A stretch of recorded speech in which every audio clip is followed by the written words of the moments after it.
Maintenant, soyez attentifs. Voyez des billions et des billions de personnes qui sont mortes avec leurs péchés.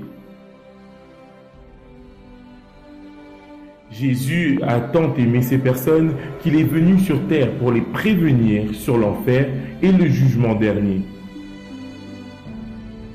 Il a déversé son sang précieux, le sang de Dieu, pour les laver de leurs péchés.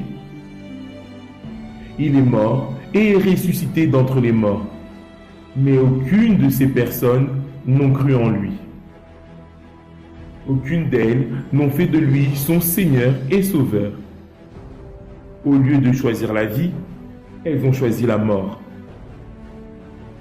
C'est ainsi que Jésus, étant Dieu tout-puissant et dernier juge, a dû les envoyer ici, dans la seconde mort.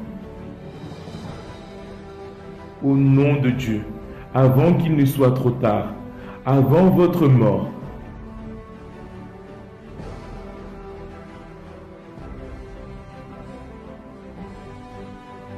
croyez en Jésus et faites de lui votre Seigneur et Sauveur, avant que vous ne finissiez dans cet endroit terrifiant.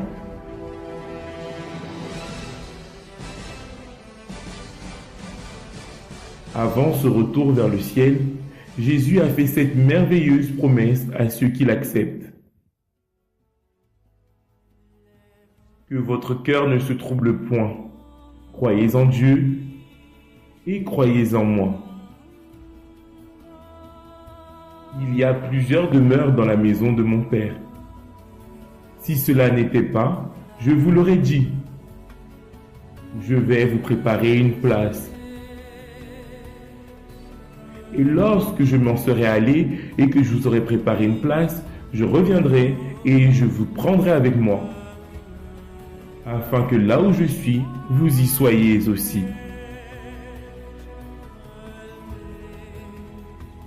Jésus a proclamé: « Tout pouvoir m'a été donné dans le ciel et sur la terre. »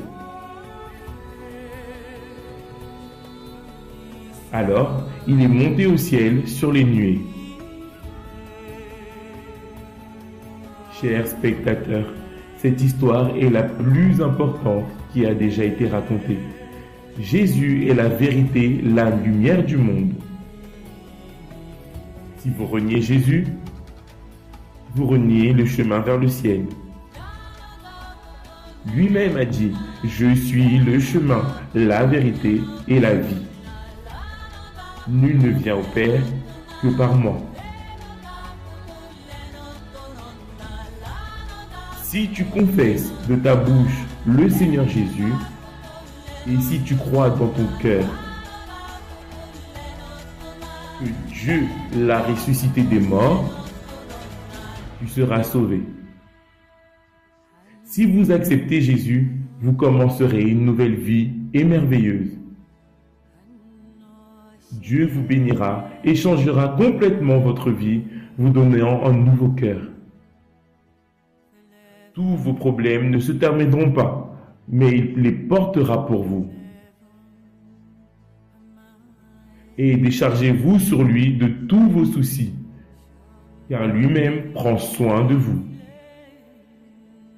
Mais le meilleur viendra lorsque vous serez devant votre Seigneur, lorsque vous mourrez, et il vous dira: « C'est bien, bon et fidèle serviteur, entre dans la joie de ton maître. »